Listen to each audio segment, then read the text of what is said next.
Bom dia. Vamos lá? Então, pessoal, Bruno, você não estava aqui no comecinho, a gente combinou o seguinte, em relação ao conteúdo da prova, o que a gente viu, vai ver agora até teoria de perturbação, vai cair na prova, e aquele último assunto extra que a gente ainda não decidiu 100%, como vai ser até perto da prova, a gente deixa de brinde para vocês. Ou seja, vocês não vão ser avaliados nesse último assunto, tá? Exceto se vocês não vierem à aula. Aí eu boto na prova, tá?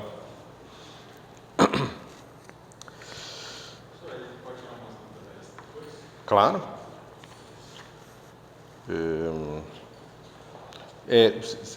Talvez seja melhor começar com as dúvidas, porque se deixar para o fim, eu não sei quanto tempo a gente vai ter.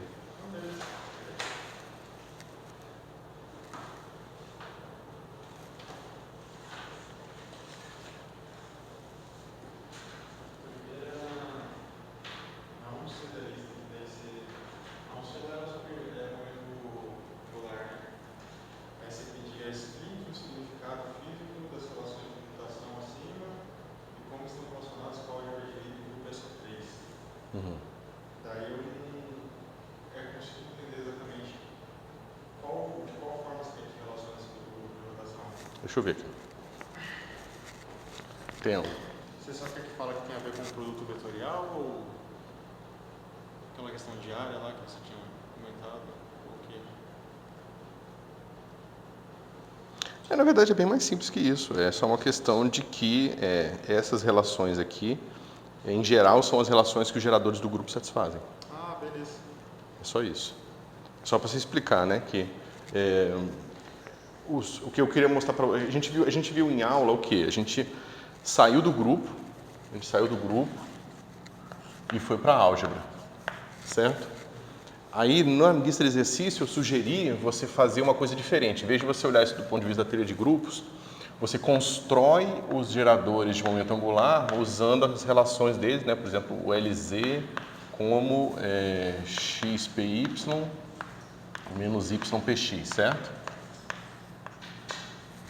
Como você conhece a álgebra, né, de x e p, você consegue calcular agora os comutadores explicitamente, né? Sei lá, esse comutador aqui. Escreve ambos em termos dos seus operadores e você consegue calcular o comutador.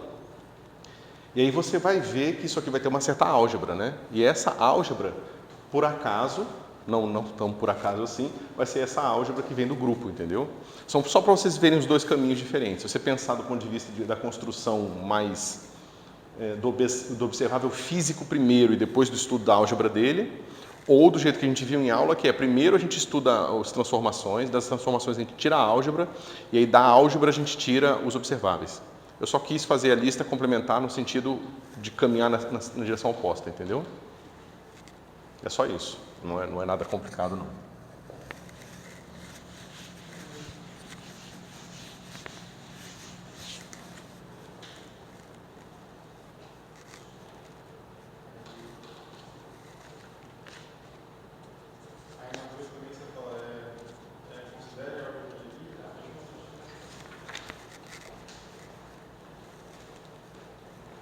Será álgebra de Lie associada a um grupo de rotação generalizada por geradores, esses aqui. Fala, mostra que os geradores de JI satisfazem a mesma relação de comutação. No caso, Isso. eu tenho só que mostrar que as mesmas do L que você acabou de apagar. Mas aí é um pouco mais difícil, porque essa aqui é aquela, né? Você bota uma transformação, outra transformação, né? Aquela brincadeira toda, né? Você bota 4 transformações, as duas e as duas inversas, e aí você mostra isso aí, você já ir do ponto de vista do grupo mesmo. Ah, beleza. Tá certo? Ah, beleza. Esse é o caso generalizado, né? Que aí roda qualquer coisa. Naquele sentido, pode rodar alguma coisa que sejam operadores que transformam argumentos, mas pode rodar também coisas que rodam as componentes, ou uma combinação complicada das duas coisas. Isso, exatamente. Mas assim, esse detalhe não vai entrar nessa conta. Essa conta é só abstrata sobre o grupo. É aquela conta que a gente já fez e só repetir aí na lista para vocês treinarem.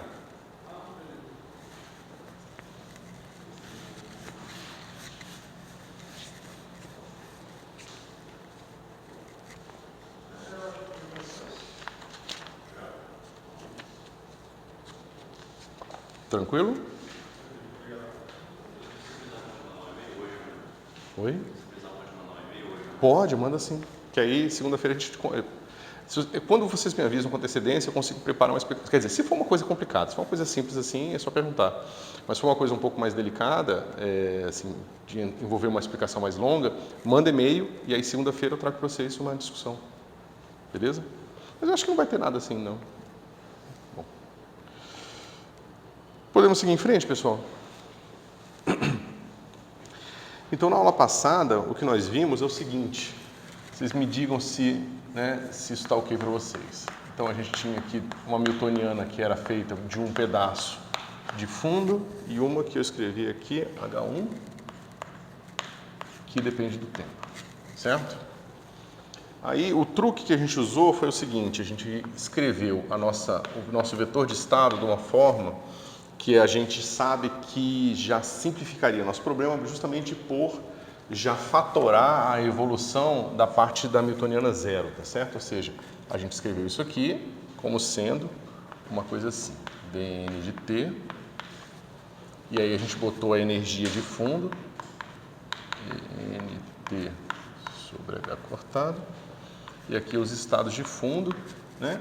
Onde esses estados de fundo são definidos como os autoestados da sua newtoniana, em princípio, conhecida, né? Então, esse cara aqui é o problema de uma teoria de perturbação que normalmente se dá quando você conhece uma solução de fundo e você quer fazer perturbações em torno dessa solução de fundo, certo?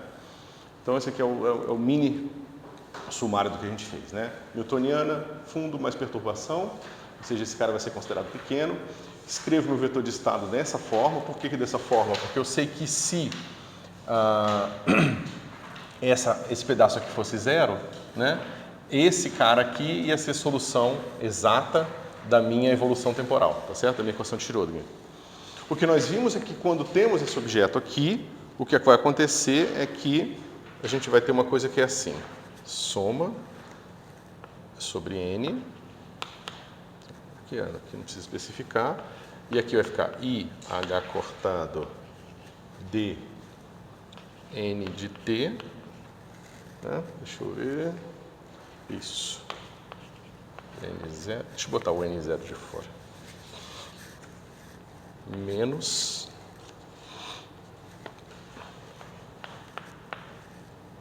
H de t. Ver se eu não errei nada. Não, faltou aqui. Espera aí, aqui tem um exponencial. Aqui também tem um exponencial, então vem para cá.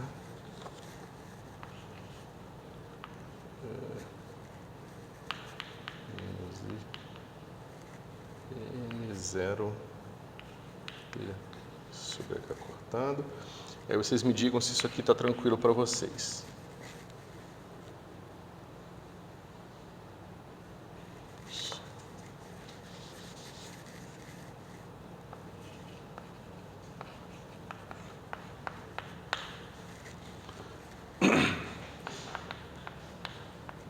Então, é só botar um resumo aqui, né, da continha que a gente fez no finalzinho da aula passada.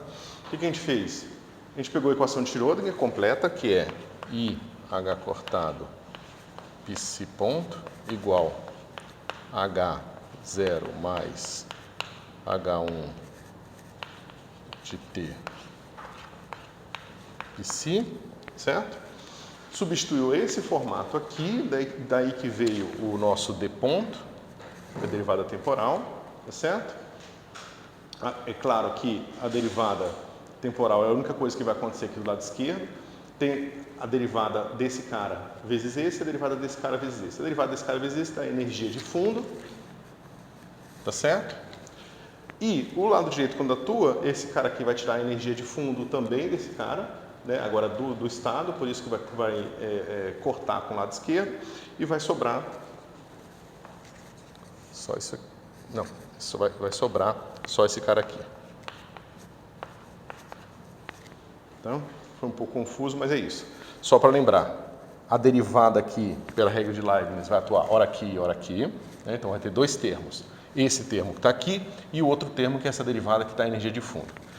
O lado direito tem os dois pedaços da Hamiltoniana. Esse cara aqui vai tirar a energia de fundo também, por isso que ela não aparece aqui, tá vendo? Porque cortou, foi aquela continha que a gente fez na aula passada. O que sobra é o ponto, né, a derivada do dN, e ela vai ser proporcional ao H aqui, tá vendo? Então, vocês vejam que se isso aqui for zero, a nossa equação é dN ponto igual a zero. Só que dN ponto igual a zero é dN constante, e dN constante a gente sabe que é a solução perfeita do problema de fundo, tá certo? Então, acho que agora está um sumário mais detalhado aqui. Bom, só que esse problema aqui é um problema difícil de resolver, porque veja, aqui eu não posso comparar esses dois operadores direto, eu não posso criar uma equação para esses operadores, porque esse operador pode modificar o n aqui, pode transformar o n em estados diferentes.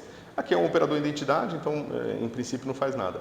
Mas então eu não posso igualar isso aqui a zero, não faz nem sentido igualar um número com um operador, né?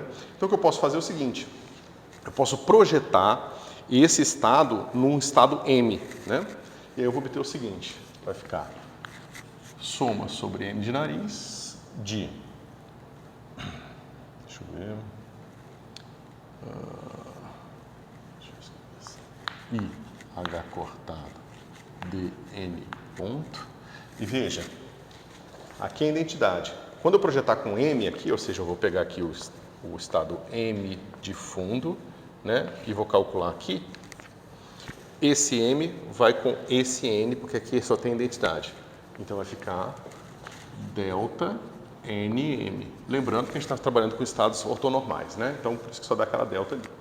Só que aqui agora vai ficar um pouco diferente. Aqui vai ficar menos M0 H1 N0, certo? E o que vai acontecer? Isso. Aqui, exponencial de menos I E N0 T sobre H cortado, igual a zero. Certo? Agora a gente tem que tomar cuidado com essa expressão, porque ela tem alguns detalhes importantes, né? Primeiro, a gente está somando sobre todos os N's aqui, mas essa delta de Kronecker vai matar. Então, vai acabar com o somatório, né? Vai sobreviver somente quando N for igual a M.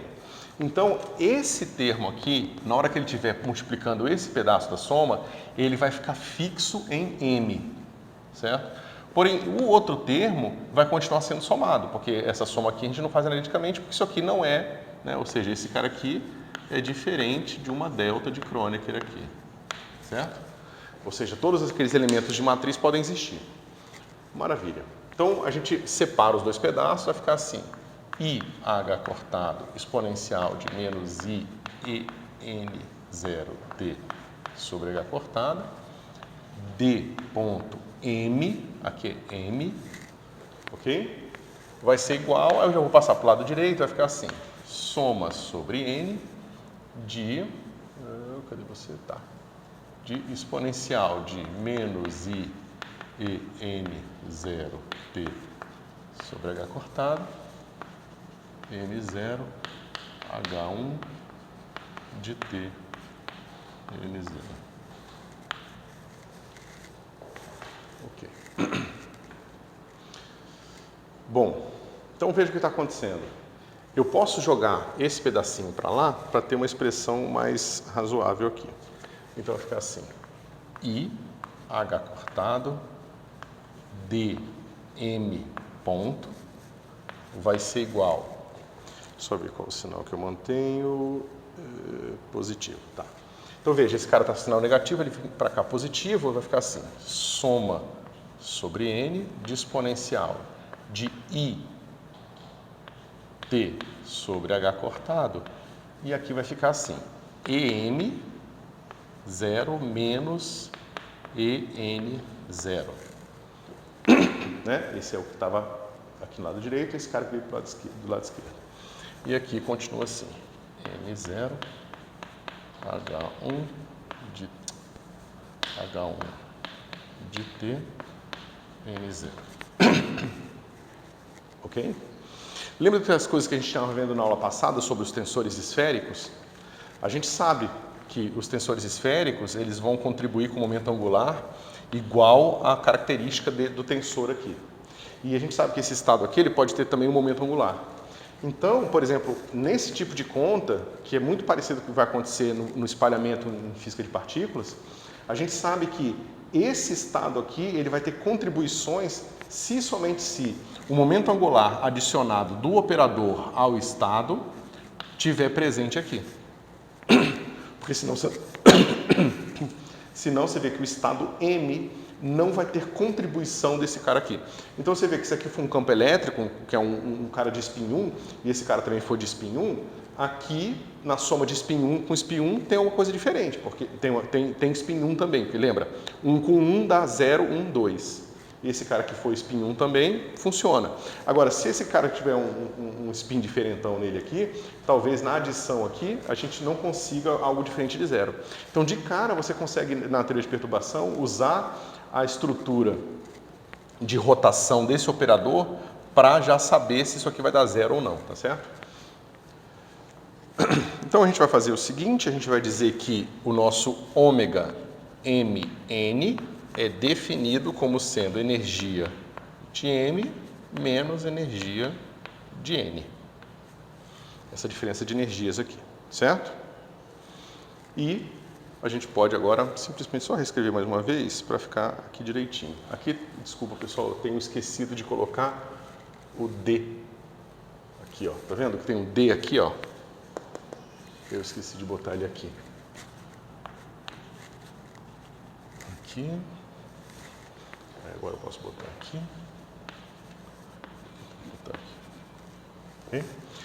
Então, dada essa definição, o que vai acontecer é que IH cortado dm ponto vai ser igual a soma sobre N de exponencial de I ômega m n t sobre H cortado.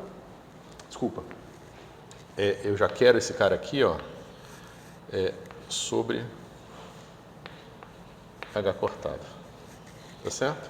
Porque aí fica só uma frequência mesmo, tá? Por isso que eu escrevi ômega, né? Porque você sabe que H cortado é energia vezes tempo, então energia dividido por energia vezes tempo é 1 sobre tempo. 1 sobre tempo é frequência, tá? Então é natural que a frequência que esse cara vai girar é a diferença das frequências dos estados, né? Ou seja, é a diferença da frequência do estado M com a frequência do estado N.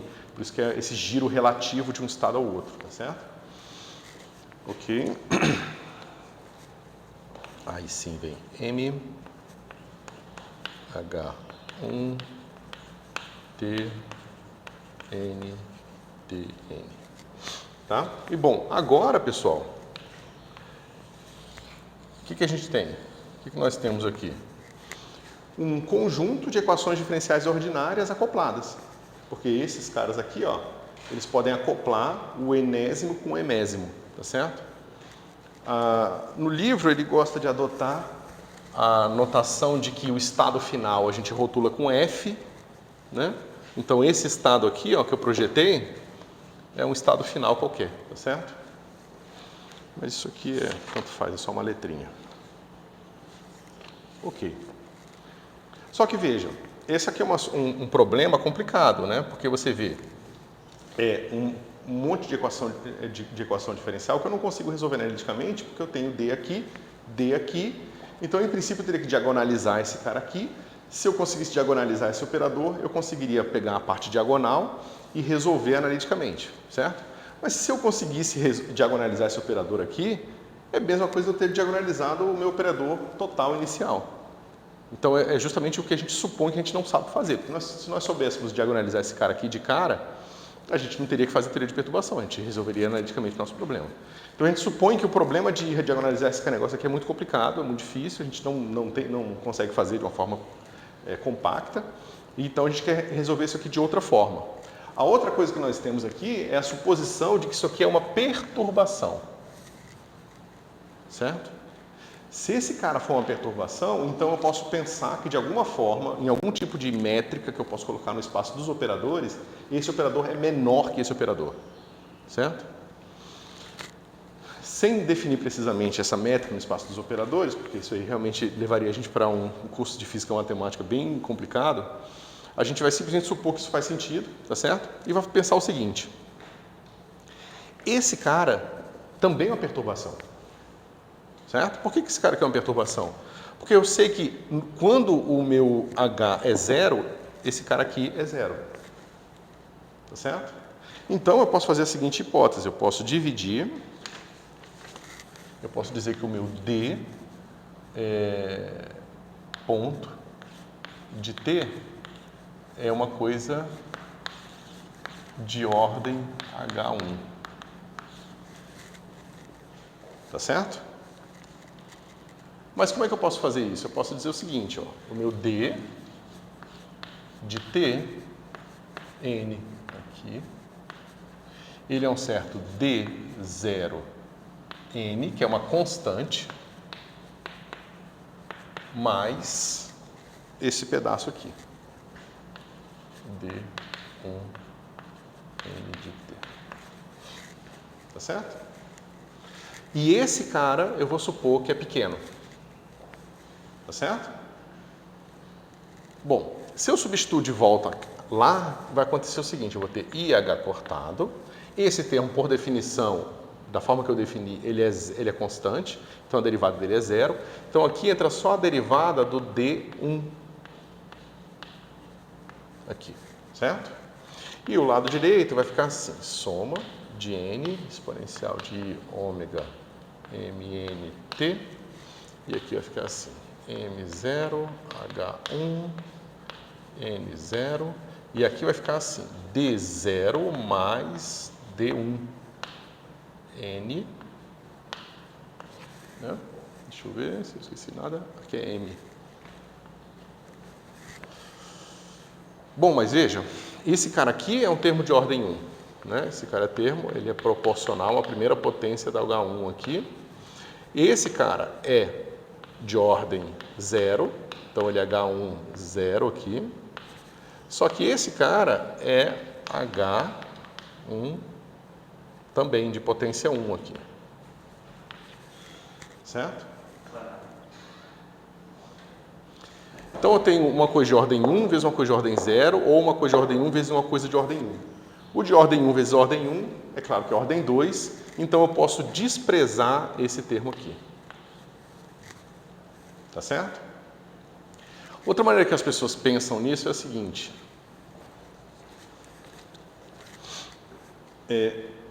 eu tenho essa expressão aqui e eu posso fazer o seguinte: eu posso integrar dos dois lados, tá certo?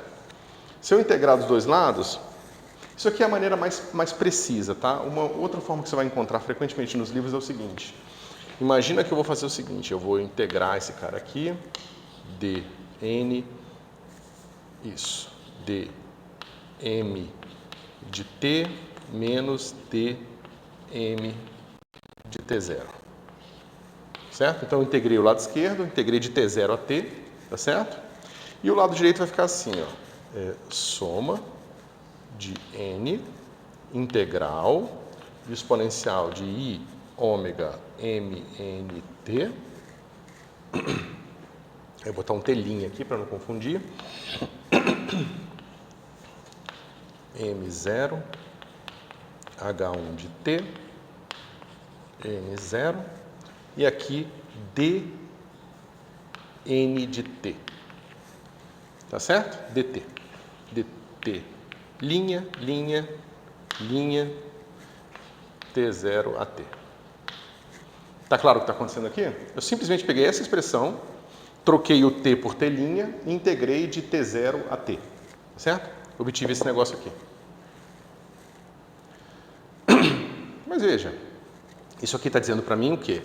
Que IH cortado dm de t é igual a dm de t0 mais soma sobre n da integral de t0 a t de exponencial de i ômega mnt, linha, m0, H1 de T', N, D, N de T', D, T'. Certo? Nada demais. O truque aqui é o seguinte. Toda vez que você tem uma equação integral dessa, você tem que o dm aparece aqui e ele aparece dentro da integral. Eu posso simplesmente fazer como se fosse um processo de bootstrap, né? De se levantar pela bota, ou seja, você pega esse negócio aqui e coloca de volta aqui. Quando você colocar esse cara aqui, significa o quê? Significa que você tem isso é igual a essas duas partes. E esse cara vai ter esse pedaço que vai entrar aqui, que é o zero, tá certo? A constante, mais essa integral aqui dentro. Só que eu vou ter duas integrais, cada uma contribuindo com um termo desse. Então, o termo da integral dupla, eu posso jogar fora porque ele é de segunda ordem. Mas eu posso não fazer isso, eu posso deixar ele lá e fazer o terceiro, o quarto, e eu vou ter uma série de integrações aqui. Eu vou ter o primeiro termo, o segundo termo, o terceiro termo. Essas integrações todas aqui, se a gente fosse fazer de uma forma organizada, elas são todos os diagramas de Feynman que você pode pensar, que você vai encontrar em física de partículas. Tá certo? Então, os diagramas de Feynman eles vão estar relacionados justamente a todas essas possíveis integrações que vão ser necessárias para você calcular o seu dm aqui. Porque se essa série for convergente, você pode fazer essa substituição e veja, toda vez que você substitui, o termo de ordem zero, ele é uma constante que entra aqui. Então, quando entrar a constante, ela sai da integral. Quando essa constante sair da integral, você vai ver que a integral vai ser desse ômega, conhecido, porque você conhece o problema de ordem zero, e esse cara é conhecido também. Você não sabe diagonalizar ele, mas ele é conhecido, você consegue calcular isso aqui. Então, as integrais que vão aparecendo são integrais de coisas que você já conhece. Entendeu? Que geralmente são razoavelmente simples de você executar. Outra coisa é que quando essa frequência aqui é muito alta, né, quando você tem uma diferença muito grande entre as energias, existem aproximações muito convenientes que você pode fazer para essas integrais aqui. Tá certo? Então você consegue rapidamente calcular essas integrais aqui, até para a série inteira, se a frequência for muito grande. Então, para os estados em que a diferença de energia é grande, esse problema também pode ser resolvido de uma forma mais eficiente.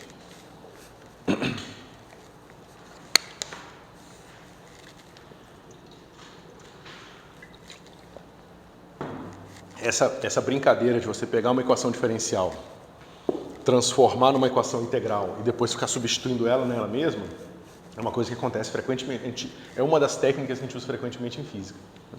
Então, para vocês ficarem, como é que se diz? Se acostumando com isso, certo? Ok. Então, veja. Vamos fazer a seguinte brincadeira aqui. Se a gente diz que o nosso... Deixa eu ver aqui.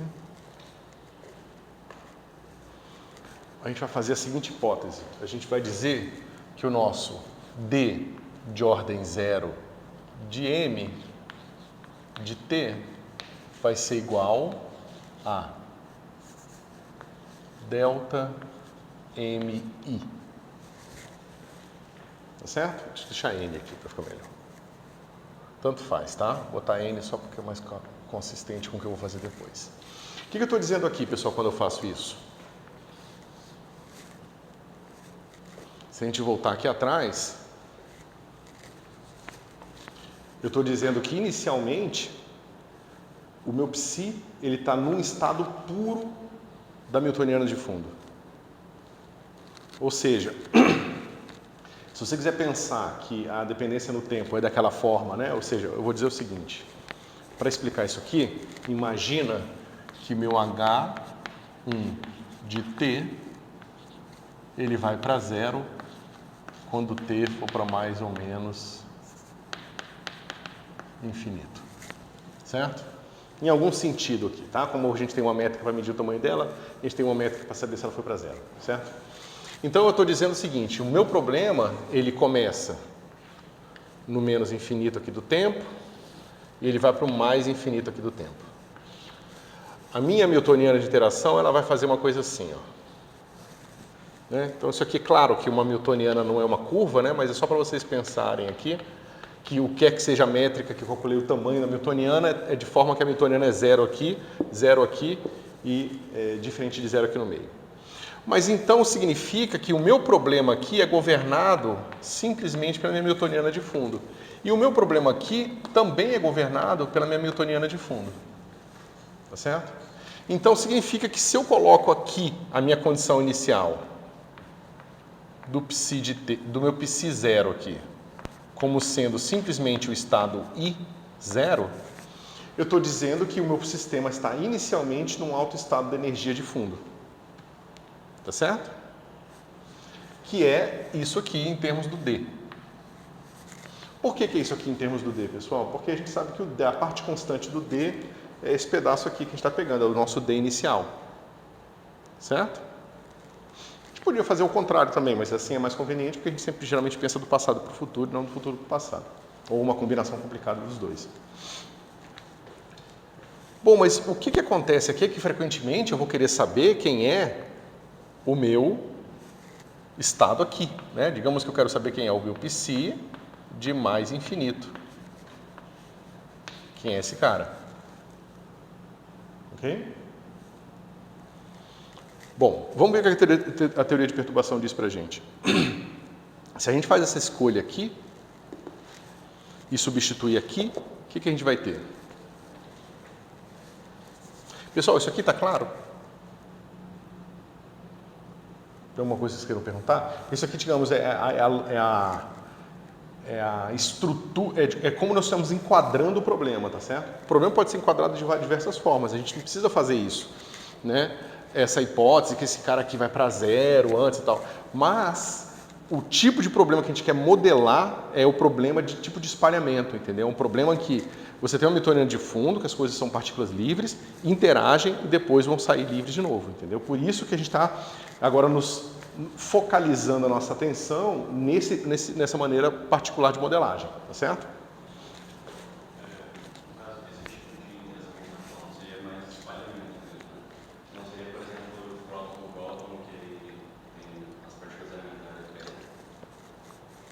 Pode ter tudo, cara. É, porque veja, a sua newtoniana de fundo, aqui, ela pode ser bastante complicada. Ela pode ser, por exemplo, a newtoniana de fundo, que descreve a evolução livre de prótons, elétrons, fótons.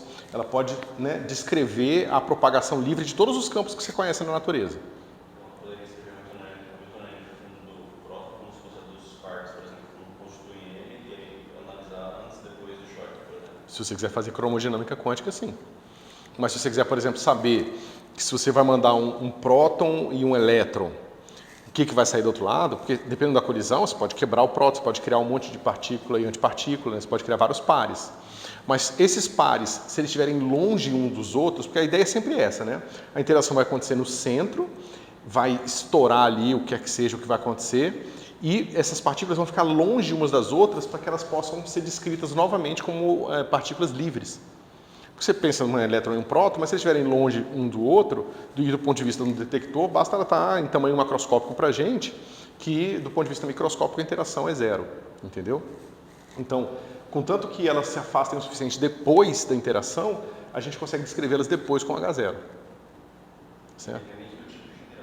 Independente do tipo de interação. Ou seja, o meu I aqui, ó, ele pode ser um estado com um próton, um elétron, qualquer outra coisa aqui, né? Pode ser um estado desse aqui. Eu quero saber o que acontece quando eu coloco aqui um próton e um elétron, e eu quero saber qual a probabilidade de aparecer um átomo de hidrogênio aqui, por exemplo. Então, dá para fazer. Dá para fazer diversas outras coisas também, tá certo? Então é porque a gente escreve de uma maneira compacta ali H0, mas H0 pode ser um monte de coisa complicada, certo?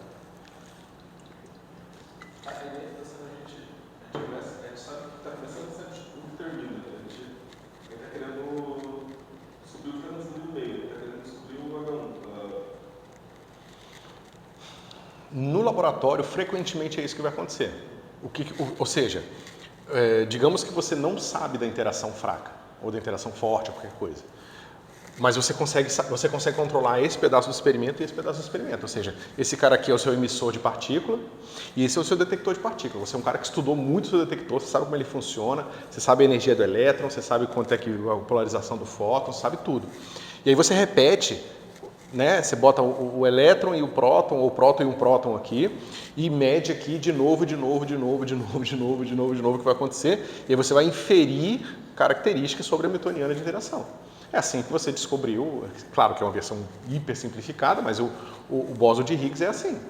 Você sabe que o termo da newtoniana que vai influenciar na diferença de energia específica para você ver o bóson de Higgs, esses estados iniciais aqui, eles precisam ter energia suficiente para excitar um bóson de Higgs aqui. Porque senão esse H1 até pode estar lá, só que você não vai conseguir ver ele. Né? Ou seja, as pessoas que procuram supersimetria, teoria de cordas e tal, eles supõem que existe na newtoniana esses operadores que vão descrever a corda. Mas para você quebrar uma partícula e ver a corda dentro dela, para você ver essa interação acontecendo, você precisa de uma energia inicial aqui tão alta que nos experimentos atuais é impossível. Tá certo? E por isso que o LHC foi construído, para você poder mudar o seu I aqui e botar um I com energia suficiente para que você possa ver os operadores aqui que você ainda não conseguiu ver. Que é o negócio que eu falei para vocês. Dependendo desses caras aqui, ó, isso aqui vai ser sempre zero. Né? Se a energia tiver um mínimo aqui e você não conseguir atingir esse mínimo no N, esse negócio dá zero. Tá certo?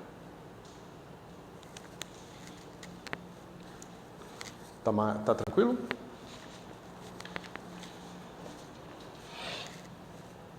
Bom, então a gente fez essa brincadeira aqui e agora, lembra, a gente pode pensar que a gente fez isso aqui, então aqui é o nosso D1 e aqui é o nosso D0, tá? Ou simplesmente que a gente substituiu essa expressão aqui, certo? Então, como é que vai ficar aqui? Vai ficar assim, D, e aí eu quero saber sobre um certo estado final aqui, eu quero saber qual a probabilidade de um certo estado final, então eu quero saber quem é o meu DF. Então eu vou trocar M por F aqui, tá? O meu DF de T vai ser igual ao quê? Delta Fi mais... Só que veja, esse cara aqui, que vai ser esse, quando eu substituir, é simplesmente uma delta de Kronecker. Então mata o somatório. Então vai ficar assim, mais integral de T0 a T de exponencial de I ômega Fi vezes T F0 H1 de T I0 dt'. Olha como é que ficou simples. Basta eu fazer essa integral aqui. Ou seja, é esse elemento de matriz ponderado por a exponencial das frequências. Certo? E esse cara vai me dizer o quê? Vai me dizer qual é a probabilidade do DF aqui. Porque vocês têm que lembrar que esse cara aqui, né, digamos que eu mandei digamos que o meu T0 seja menos infinito mesmo, né? Ou seja, aqui T0 é igual a menos infinito. E o meu T final, que eu estou querendo aqui, seja mais infinito. Então eu vou ter que df do mais infinito vai ser igual a delta Fi, ou seja, sempre, como é uma perturbação, existe a probabilidade do estado inicial ser encontrado no final, certo? Ou seja, se eu estou mandando um próton e um próton, talvez simplesmente eu encontre um próton lá depois. Mas aí eu tenho correções aqui que precisam ser calculadas, certo? Então, bom, eu tenho esse cara aqui, mais integral de menos infinito a mais infinito de exponencial de I ômega Fi T, e aqui a mesma coisa de antes.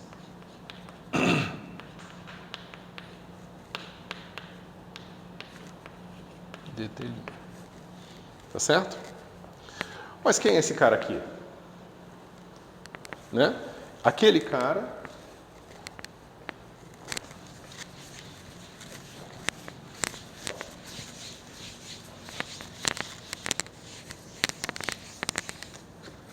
então, se eu pegar o meu psi de t, ele foi escrito assim, soma sobre N de dN de T N0, certo? Faltou aqui.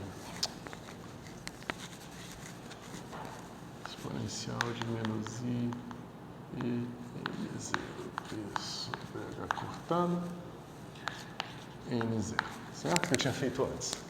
Mas então, se eu calcular esse cara aqui, ó, F0 em π de mais infinito, o que eu vou ter? Esse cara aqui vai ser df de mais infinito, que foi o que eu calculei lá, exponencial de menos i, e vou botar t aqui só para não ficar esquisito, tá? N0t sobre H cortado. Então, veja, vou botar t aqui. Esse cara aqui, ó,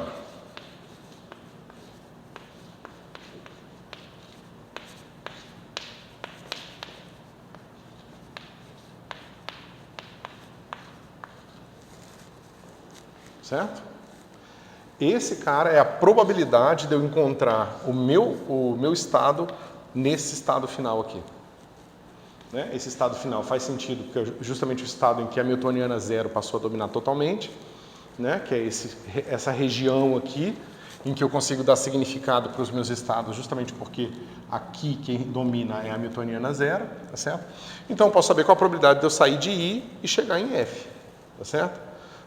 Naturalmente, essa integral, esse cara aqui, ó, quando eu botar F igual a I, aqui vai ser 1 e aqui vai ser a perturbação que eu tenho naquele mesmo estado, certo?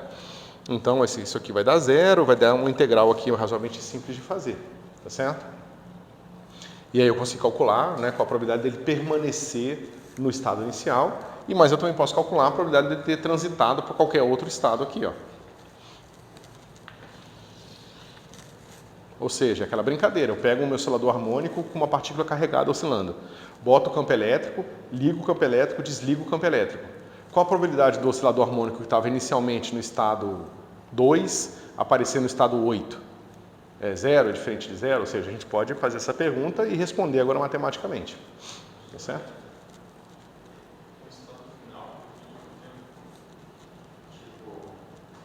Não, a probabilidade de você encontrar o sistema nesse estado final aqui depende do tempo, porque depende de qual tempo está fazendo a medida. Não, é o estado final que depende do tempo, né? Você sempre pode fazer essa pergunta, mas tem que tomar um pouco de cuidado, tem uma nuance aqui, né? Eu posso perguntar qual é a probabilidade do sistema nesse tempo aqui estar num certo estado. O problema é que nesse tempo a minha Hamiltoniana é H0 mais H1. Então o significado das coisas são diferentes. Ou seja, o meu estado F0, ele não é mais um autoestado desse negócio aqui. Então, assim, a pergunta fica um pouco imprecisa, ou ela fica meio pouco significado. É a mesma coisa de você falar o seguinte: quando você faz essa conta aqui, ó, você vê que durante essa conta tem integração aqui, em que o tempo é esse tempo aqui, que é o tempo em que a interação está ativa. Durante esses instantes de tempo, esses estados aqui, eles têm significado muito complicado, porque, como eu falei, eles são autoestados hamiltonianos de fundo, não são autoestados da soma das hamiltonianas. Então, por isso que as pessoas chamam esses estados intermediários de partículas virtuais. Porque parece que a partícula, elas têm comportamentos que uma partícula, digamos, verdadeira não poderia ter, mas é porque, na verdade, é uma forçação de barra que a gente faz de usar os estados assintóticos para descrever o momento da interação, que vem da nossa incapacidade de descrever perfeitamente o nosso sistema. Então, as partículas virtuais, vocês têm que tomar muito cuidado com a partícula virtual faz coisas estranhas. Não é que a partícula virtual faz coisas estranhas, é que se você tenta descrever um sistema que tem a Hamiltoniana H0 mais H1 com os estados só de H0, naturalmente aqueles estados eles vão se comportar como combinações complicadas dos estados perfeitos, que seria estado de H0 mais H1, entendeu? Então, as partículas virtuais, as pessoas às vezes gostam de falar como se fosse uma coisa quase mística sobre elas, entendeu? Mas, na verdade, elas são um subproduto da teoria de perturbação, certo?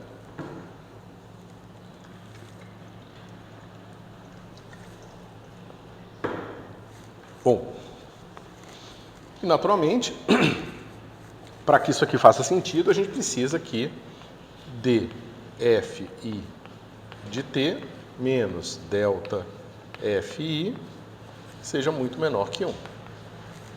Certo? Ou seja, esse negócio aqui vai fazer sentido enquanto a teoria de perturbação for realmente uma teoria de perturbação, ou seja, se esse número aqui for um número pequeno. E se for um número grande, a nossa técnica aqui já não faz sentido, né? Porque se esse cara aqui for um número grande, na hora que eu substituir esse cara aqui, eu não poderia ter jogado fora o termo de segunda ordem, nem o termo de terceira ordem, pior ainda, e assim por diante, certo? É o problema da cromodinâmica. A cromodinâmica, ela tem a interação de tal forma dada que ela exceto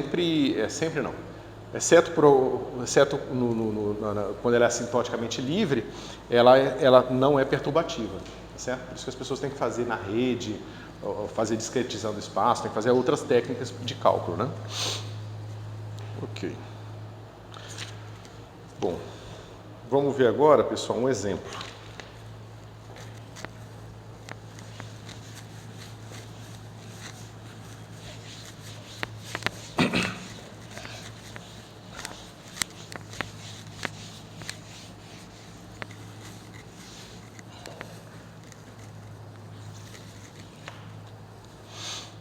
Então vamos lá.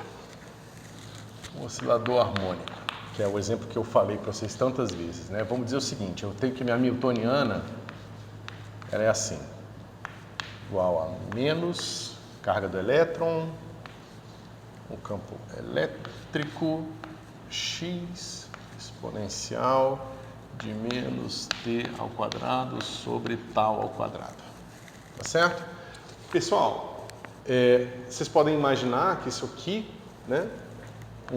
Isso aqui é um número, tá? Uma constante. Isso aqui é uma constante qualquer aqui, tá certo? Então, se eu tenho menos e minúsculo, e maiúsculo, x, né? Se eu tirar menos d dx desse cara aqui, vai ser o quê? Vai ser e, tá certo? Isso cara aqui, você pode imaginar que é o campo elétrico, carga vezes o campo elétrico aqui numa certa direção. Tá certo? Você pode pensar que esse cara aqui é um potencial eletrostático, tá? Que te dá um campo elétrico na direção x positivo, tá certo? Então, nada demais aqui, tá? Eu botei aqui o meu problema, novamente, é um oscilador harmônico oscilando na direção x. Esse oscilador harmônico é uma partícula com carga E, né? O que está oscilando é uma partícula com carga E. E ele tem esse campo elétrico que eu vou ligar aqui, mas que quando o meu tempo for muito maior que tal, eu estou desligando aqui o meu campo elétrico, tá certo? Eu estou fazendo uma gaussiana aqui, centrada em zero. Então, é isso aqui que eu fiz, tá certo? Meu campo elétrico ele vai ser zero aqui, né? Uma exponencial ela vai matar aqui essa Hamiltoniana rapidamente, e ela vai ter um pico aqui. É claro que esse pico não pode ser grande, não pode ser muito alto, né? Ou seja, esse produto aqui, ele não pode ser muito alto justamente porque eu não quero que ela seja, que a teoria de perturbação seja inválida durante a interação, certo? Beleza. Como é que fica então a nossa continha aqui?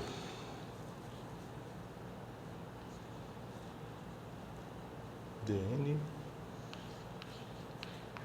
de t. Deixa eu ver como eu botei. Deixa eu botar o df. Eu botei. Não, botei n. Delta n i menos um pouquinho.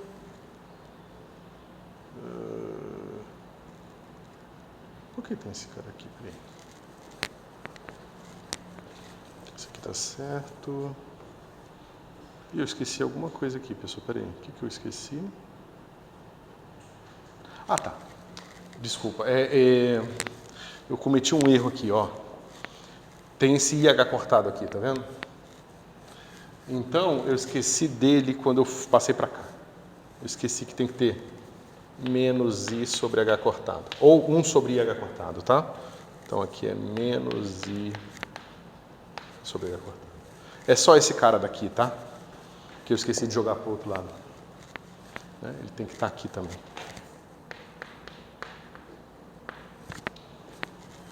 Tá certo, tá certo. Tá? Então fica assim. Então aqui tem o I sobre IH cortado, integral de T0 a T, F,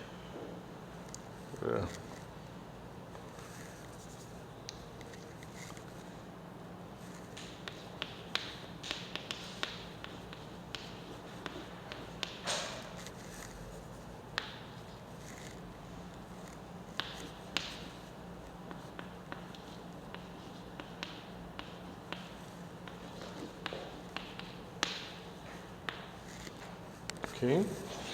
Agora vamos substituir. No nosso caso, esse cara aqui vai ser menos E maiúsculo, X chapéu. Certo? Deixa eu ver. Isso. Ok. E exponencial de menos T quadrado sobre tal quadrado. Bom, pessoal, só que é o seguinte. Agora a gente está trabalhando com oscilador harmônico. Para o oscilador harmônico, a gente sabe o seguinte, ó. X chapéu vai ser igual a H cortado sobre 2M ômega, essa continha que já fez, raiz quadrada disso, A mais A da H. Certo? Então, você vê que a gente sabe facilmente calcular esses caras aqui, tá certo? Esses aqui são os meus estados de fundo. Os meus estados de fundo são justamente, só para lembrar aqui, né, que a newtoniana de um oscilador harmônico nada mais é do que P quadrado sobre 2M mais M ômega 2 sobre 2X chapéu quadrado, tá certo? A gente sabe que os autoestados desses caras aqui são aqueles tais que eu tenho 0, né? Eu tenho 1, que vai ser igual a Dagger no 0 e assim por diante, certo? São os meus estados que eu vou usando os meus operadores de criação para defini-los. Ok, então como é que vai ficar a nossa conta aqui? O meu DF de um T qualquer vai ser igual a delta FI mais I sobre H cortado. E veja, a parte da integração aqui, ó, ela vai ser mais facilmente, né? Eu vou tirar o I minúsculo e o E maiúsculo. Ele tem uma integral de T0. Deixa eu botar... Deixa eu separar aqui, ó. Então, veja. O que acontece quando eu defino o meu estado... Eu tenho o meu operador de criação e aniquilação atuando no meu estado I. Né? Então, ele vai para I mais 1 e I menos 1, tá certo? Com Deixa eu só ver aqui. Deixa eu escrever aqui para vocês lembrarem que operador em N é igual a raiz de N menos 1, e criação em N é igual a raiz de N mais 1, N mais 1. Certo? Vocês lembravam disso? É igual aquele C do operador escada, tá? Mas é pro caso dos osciladores harmônicos, tá certo? Então, vamos lá. Esse cara aqui vai ficar essa integral de T0 a T de exponencial de I ômega Fi de T menos T quadrado sobre tal dt, ok? E agora eu vou ter esse outro pedaço aqui, então vai ficar assim, F0, e aí eu vou ter raiz de I menos 1, mais I mais 1, I mais 1, 0.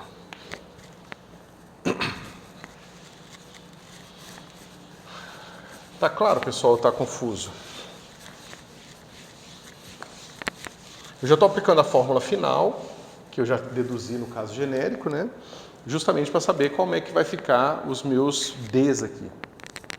Aí a gente vai ainda estudar, destrinchar o que está acontecendo aqui.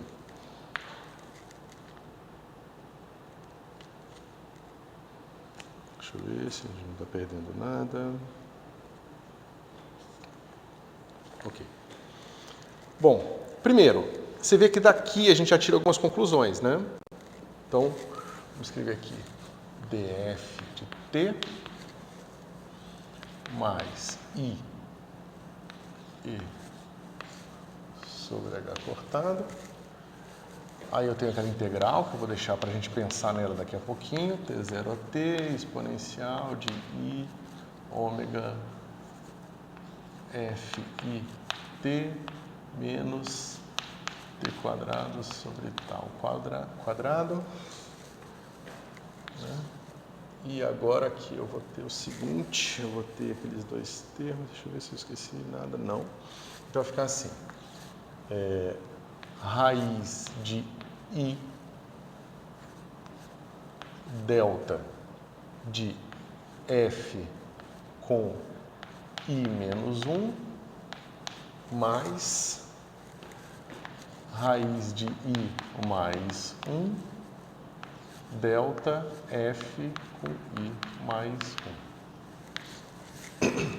Certo? Olha que interessante. Devido à natureza da teoria de perturbação, aqui a gente só entra com o h na primeira potência dele. Certo? Então, em primeira ordem teoria de perturbação, eu só posso encontrar o meu oscilador harmônico num estado para cima ou num estado para baixo. Somente um estado excitado a mais ou a menos. Se eu quisesse se eu quisesse ver a probabilidade de eu encontrar ele dois estados acima, eu teria que ir até segunda ordem teoria de perturbação, porque eu precisaria desse cara aqui ao quadrado para ter x quadrado ia ter um operador de criação ao quadrado, e aí eu teria a chance de encontrar o meu oscilador também no estado quadrático. Mas aí eu sei que encontrar o meu oscilador no estado 2 acima ou 2 abaixo já é uma coisa de probabilidade de segunda ordem. Tá certo? Agora, esse cara aqui, o que vai acontecer? Né? Ó, digamos que eu esteja fazendo uma conta de T0 a T, mas que o meu T0 está aqui e o meu T está aqui. Aqui, a minha gaussiana é praticamente zero. Essa integral aqui, ó, ela vai ser ponderada por essa gaussiana, que vai praticamente contribuir com zero o tempo todo. Então, a probabilidade de eu ter uma transição... Desculpa, eu fiz errado, né? Peraí. Faltou um monte de coisa aqui. Um monte não, mas faltou algumas. df de t é igual a delta fi mais. Né? Então, veja. Se esse cara vai para zero, ou seja, se eu faço a integral só aqui, então a interação não teve chance de fazer isso aqui. Então, esse cara vai para zero, e aí a probabilidade de eu encontrar no estado final vai ser simplesmente zero se o estado final for diferente do inicial e 1 se o estado for igual ao estado inicial. Ou seja, a probabilidade de ter alguma transição é zero, tá certo? Então, eu tenho aqui duas coisas contribuindo para o meu espalhamento, digamos assim. Eu tenho a questão de regra de seleção, que tem a ver justamente com o fato, né, como eu falei para vocês, esse cara aqui tem certas características de transformação que vão me permitir encontrar somente certos estados aqui, F, tá certo? Quando eu falei, antes eu estava me referindo à regra de seleção por causa de possíveis características de momento angular, mas também podem ter regras também por outras razões, ou seja, quando você estuda a maneira com a qual esse operador afeta os estados iniciais, tá certo? A gente pode fazer aquela integral ali, e como é que ela fica? Como é que a gente faz essa integral aqui? Ó? Vamos supor agora que a gente não está fazendo nenhuma coisa desse jeito, né? A gente está botando o nosso estado inicial aqui e o nosso estado final aqui, tá certo? Então a gente pode aproximar essa integral aqui como uma integral de menos infinito a mais infinito, tá certo? E aí eu vou ter assim. Esse cara, eu posso fazer o seguinte, eu vou botar i ômega Fi T', né? Aqui é T'.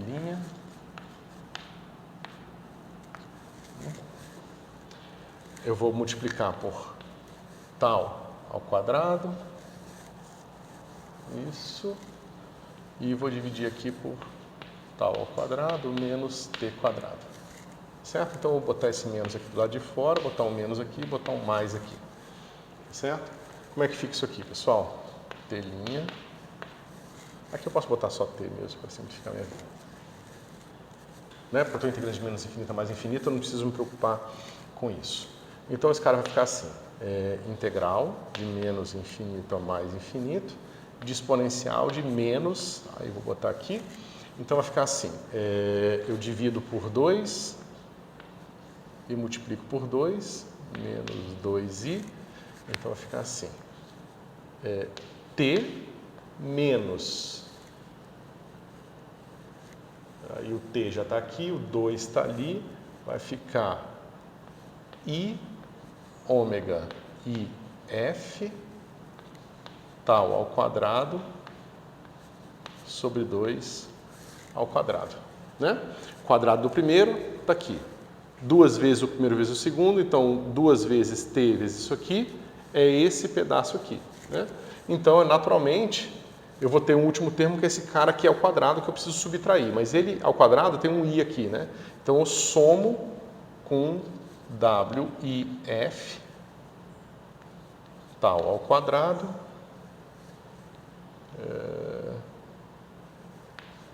WF tal ao quadrado sobre 2 ao quadrado dt.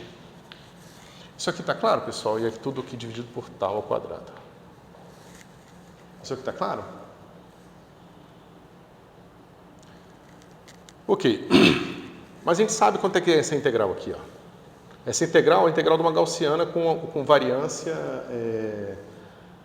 A variância aqui vai ser tal quadrado, é 2 sigma quadrado. Então, variância tal sobre 2. Tal sobre raiz de 2. Certo? Então, essa integral vai ficar raiz de π vezes tal. Essa integral aqui. Tá? Lembrando, né, que a integral da gaussiana, x ao quadrado sobre 2 sigma quadrado, é a raiz de 2π sigma. Tá certo? Então, como esse cara é tal sobre raiz de 2, cortou com esse raiz de 2 aqui, por isso que ficou só assim. Certo? Só um lembretezinho. E aí sobrou essa exponencial aqui também, ó. Então, ó, vai ficar exponencial de menos, aí esse cara vai ficar assim, ômega i f ao quadrado, tal ao quadrado a quarta, mas corta com esse cara aqui, então fica tal ao quadrado e sobre 4.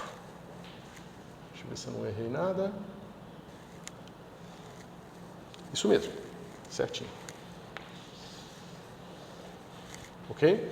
Então você vê que se eu integrar o suficiente para pegar toda a área da minha interação aqui, né, ou seja, não precisa ser menos infinito, mas isso aqui vai aproximar muito bem essa integral aqui, mesmo que, né, se eu integrar aqui, por exemplo, de menos 10 tal a mais 10 tal, né, ou seja, essa escala aqui, 68% está aqui entre menos tal sobre raiz de 2 e tal sobre raiz de 2, né, que é um sigma aqui, né? Então, aqui tem 68% da área, em 2 sigmas tem 95% da área, em 3 sigmas tem 99,7% da área. Tá certo? Então, assim, essa integral praticamente converge quando você tiver 10 sigmas aqui, para toda a precisão razoável aqui. Okay? Então, esse cara aqui me dá IF ou FI? Eu estou escrevendo errado, né? FI. FI, aqui que eu errei. Tanto faz, né? Aqui vai ficar o quadrado, mas deixa pra lá. Ok.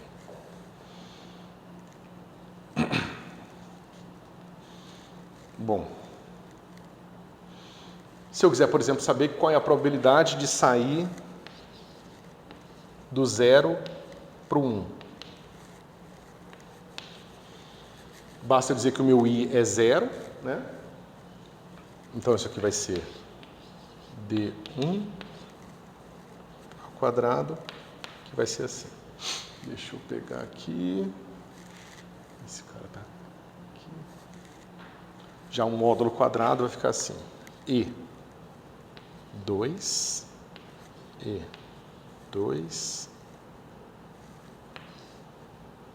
sobre 2M ômega H cortado.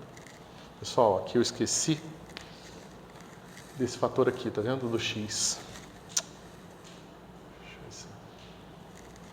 Então vai ficar assim. Raiz de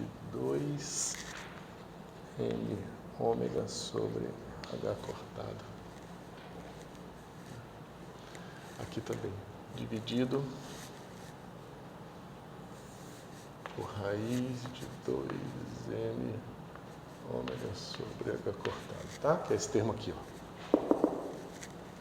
Eu tinha esquecido de colocar. Então, por isso que apareceu esse cara aqui quando eu peguei o quadrado, tá certo? 2M ômega, aí eu tenho o tal ao quadrado, exponencial de menos ômega 0 quadrado, tal ao quadrado, sobre 2. Aqui a gente pode entender um pouco mais sobre o que está acontecendo, né? Ou seja, eu tenho aqui um certo compromisso entre esses dois números aqui. Se esse número for muito grande, significa o quê? Significa que a minha probabilidade é suprimida, ela fica cada vez menor, tá certo?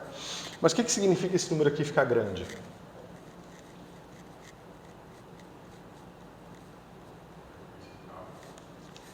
A frequência, se a frequência for alta, ou seja, se a diferença de energia for muito grande, né, então a probabilidade é reduzida, tá certo? Mas essa frequência não está sozinha, tem esse tal aqui, né? Então é um compromisso, isso a gente vai ver que vai ser bastante importante, principalmente quando a gente for ver o efeito fotoelétrico, entre o tempo típico da interação e o tempo de evolução do sistema de fundo, certo? Ou seja, esse cara aqui é o oscilador harmônico de fundo bonitinho, ele tem essa frequência aqui. Né? Essa aqui vai ser, no caso 0, é fácil, porque vai ser a subtração das duas energias, vai ser só a energia do estado 1, tá certo? Então, a gente vai ter um compromisso entre essas duas energias aqui, essas duas escalas.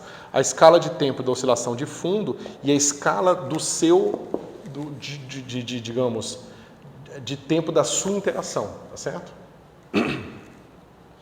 Então, se o tempo for muito maior do que essa frequência, significa, então, que esse termo aqui é suprimido e a probabilidade vai para 0, tá certo?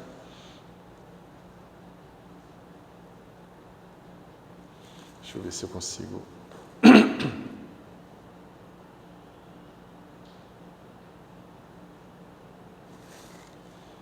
Peraí, tá certo isso?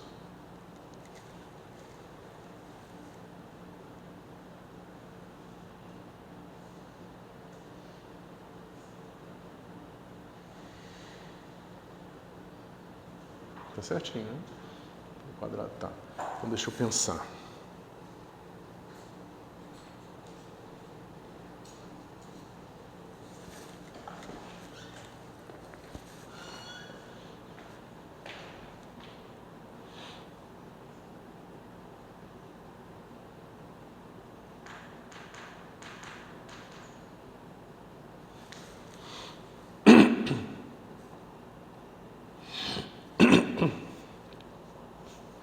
Se o tal vai para 0, então a nossa probabilidade aumenta. Por quê?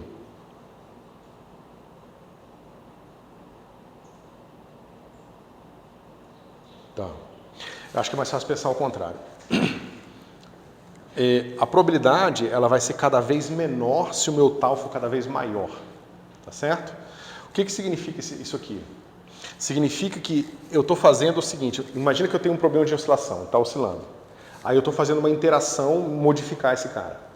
Agora, se eu fizer essa interação, modificar ele bem vagarosamente, ou seja, ele tem uma frequência natural de, sei lá, 1 segundo. E eu estou demorando 20 horas para aumentar o meu campo elétrico. E depois 20 horas para desligar meu campo elétrico. A minha interação aqui vai ser adiabática. É a definição de uma transição adiabática. Só como é adiabática, é justamente o sistema não sai do sistema O que acontece numa transformação adiabática é que o sistema não sai do estado inicial dele. Você vai vagarosamente mexendo aqui numa caixa, depois fechando a caixa, e o estado continua com as mesmas frequências lá dentro, tá certo? Então, quando o meu tal vai para infinito, a minha interação aqui, dependente do tempo, ela funciona como uma interação adiabática, tá certo? E o contrário, né? E quem controla o que é longo e o que é curto é a frequência natural de oscilação do oscilador harmônico. Essa é a frequência que ele está oscilando lá. Ele está, né, indo para as duas pontas lá da sua oscilação com essa frequência aqui, tá certo? E esse cara que controla o tempo da minha interação. O contrário é, quando o meu tempo é muito pequeno, significa que esse cara aqui está indo para zero, né, e eu tenho o máximo possível para minha interação, tá certo? Ou seja, basicamente eu estou fazendo com que esse pico aqui esteja simplesmente dentro da frequência do oscilador. Então, antes do oscilador fazer uma oscilação completa, o campo elétrico empurrou ele. Entendeu? Então, digamos, se o oscilador faz uma oscilação completa e o campo elétrico não fez quase nada de força nele, ele nem percebe que o oscilador estava lá, que o campo elétrico estava lá. Agora, se o contrário acontece, ou seja, durante uma oscilação, né, o oscilador está fazendo o quê? Pensa que ele vai fazer o seguinte, ó.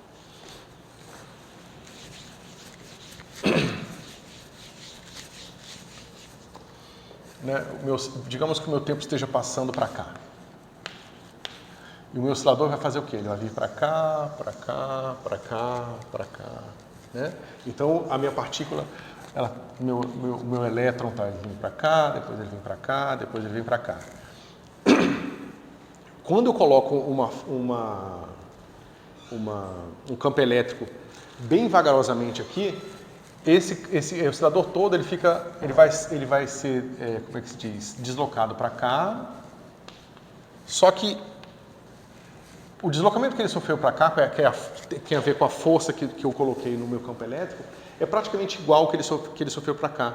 Então você vê que a frequência não muda. Ele todo se desloca para frente, bem vagarosamente, mas a frequência fica igual. Agora, digamos que eu ligo o meu campo elétrico aqui, o máximo que eu consigo. Só que aqui ele já está desligado de novo. Então aqui, ó, digamos que esse cara aqui seja o meu tal. Então você vê que esse cara ele vai estar totalmente modificado com esse, porque a força que esse cara sofreu aqui vai fazer com que ele faça uma coisa assim, ó. Entendeu? Então ele vai sofrer uma modificação na frequência dele, tá certo? Enquanto que se o meu tal for isso aqui, então eu estou a cada frequência fazendo modificações tão pequenas que o meu elétron acompanha aqui com a mesma frequência e não muda nada, tá certo? Então essa é a diferença de uma coisa adiabática, essa última que eu falei, né, quando o meu tempo vai para infinito, de uma coisa repentina. Quando é repentino, você vê que você muda a frequência, né? A probabilidade de você transitar do modo de frequência 0 para o modo de frequência 1 é maior, né? É maximizada, certo? Sobre esse tal que é o característico de interação, né? Isso. Energia. Não, o tal depende só de como que eu liguei e desliguei meu campo elétrico. Assim, o efeito final vai depender, né, da energia, porque se você lembrar, esse cara aqui, ó, lembra, né? A energia do oscilador harmônico vai ser H cortado ômega, aí esse ômega aqui é o ômega do oscilador, tá? Não é esse ômega aqui, tá certo? É aquele ômega que está aqui, ó.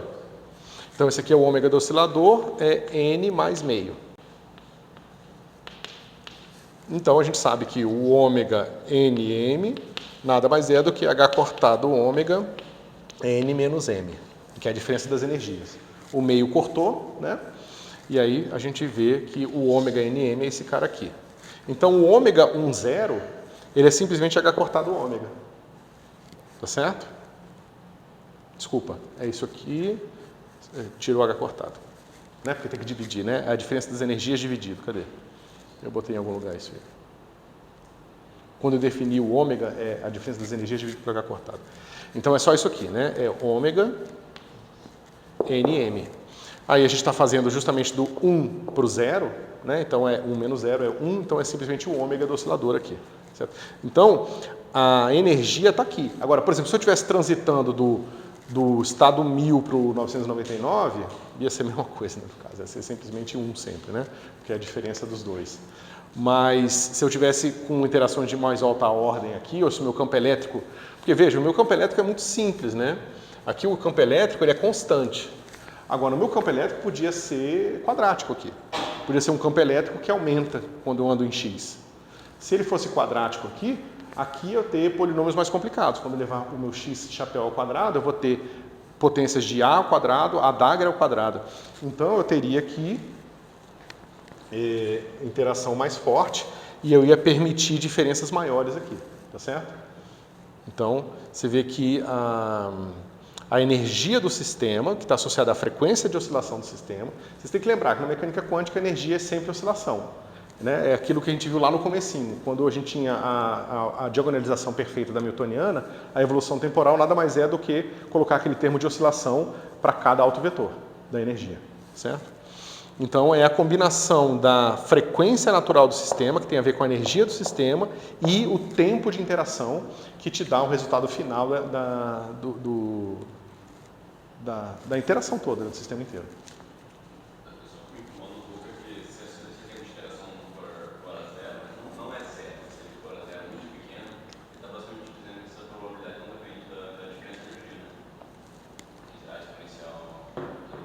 Isso. Você tem toda a razão, o que é bastante interessante, né? Veja, aqui eu tenho uma oscilação, né? Então você vê que a posição do meu sistema ela vai depender do tempo e aí quando o tempo vai passando, o elétron, aqui eu estou pensando no elétron clássico, mas isso facilita a nossa vida, né? E só que, veja, se o quanto que o elétron oscilou na direção X varia substancialmente durante o tempo em que eu liguei o meu campo elétrico e desliguei, é claro que as duas coisas vão ser importantes. Agora, quanto mais eu diminuo o tal, mais ele vai ver o elétron parado. Ou seja, se eu faço um tal... Pensa que essa curva aqui é uma curva que está feita em escala razoável. Agora, você sabe muito bem que você pode pegar uma curva que é complicada e você pode diminuir o seu intervalo de tempo para esse intervalo de tempo, praticamente o elétron está parado aqui, né? Lembra, o tempo está passando e o meu elétron está fazendo uma linha reta aqui. Toda curva pode ser aproximada por uma reta se você fizer a uma escala curta o suficiente de tempo aqui. Então, você veja que o efeito da perturbação para um elétron parado é sempre o mesmo. Então, meio que independe da frequência. Meio não, totalmente independe da frequência. A perturbação repentina, ela acontece numa escala de tempo tão curta que é independente do que o elétron está fazendo.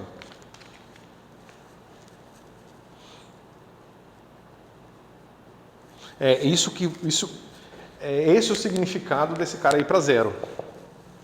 Contanto que esse número seja pequeno o suficiente comparado a esse, exponencial de, sei lá, de 10 a menos 5 é igual ao exponencial de 10 a menos 30, entendeu?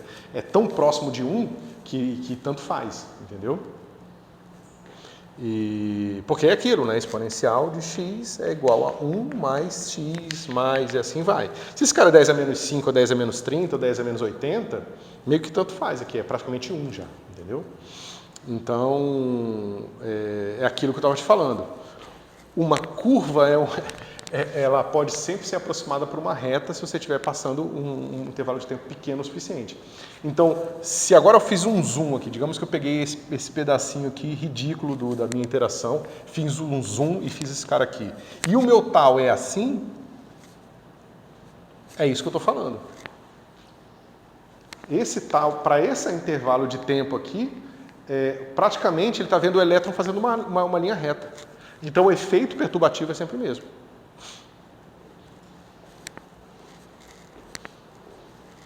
Certo? Então, mas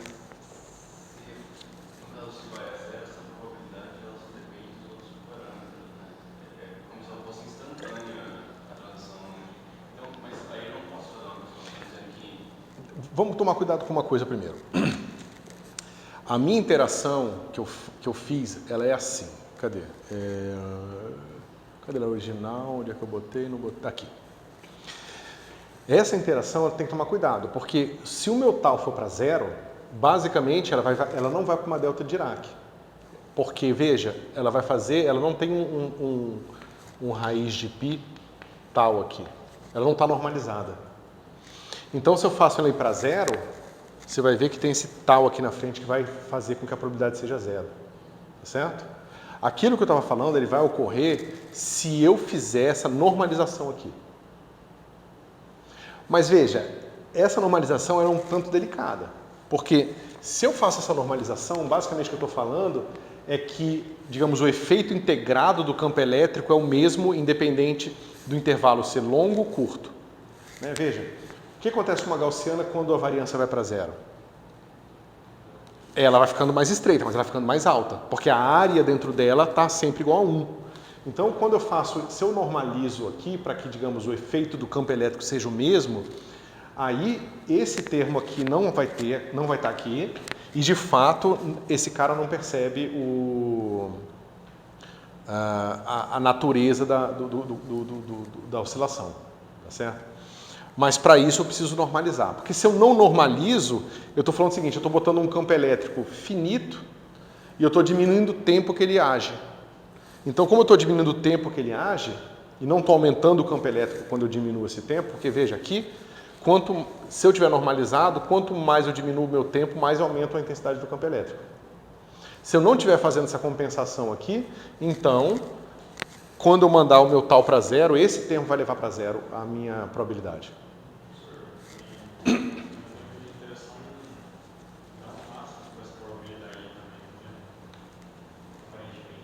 Vai ter um máximo, sim. Sim. É fácil de ver, né? Vai ser tal quadrado exponencial de menos ômega 2, tal 2. Vai ser 2 sobre tal menos ômega 2 tal menos 2. Então, o 2 corta. Então, o máximo vai ser quando tal for igual a 1 sobre ômega.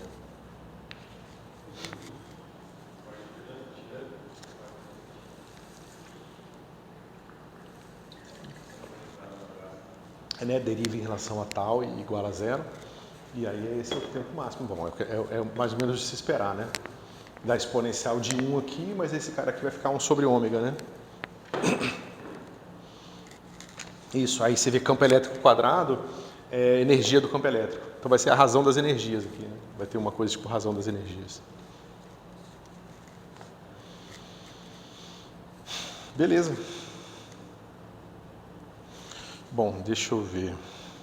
Bom, o próximo... A gente vai agora estudar... Esse aqui foi um exemplo, né? Agora a gente vai estudar do ponto de vista mais geral, perturbação repentina. Aí a gente vê um exemplo, a gente vê a perturbação adiabática, mais precisamente, fazendo as técnicas, e um oscilador perturbado, que a gente tem que chegar até a regra de ouro de Fermi. Acho que é melhor deixar isso para a próxima aula, pessoal, porque agora a gente entra numa discussão, a gente vai rever esse exemplo, não o exemplo, mas a gente vai ver essas características que nós extraímos de dentro do exemplo, de forma precisa, uma a uma. A gente vê a regra de ouro de Fermi, aí depois a gente vê o efeito fotoelétrico. E aí, como eu falei, para mais umas 2 aulas, a gente termina isso, aí fecha o assunto da prova, e aí a gente pode ver o assunto extra, que vocês ainda não me falaram o que vocês preferem, né? Vocês tinham dito que que vocês se interessavam tanto por integrais de caminho, né? Integrais de Feynman, ou equação de Dirac.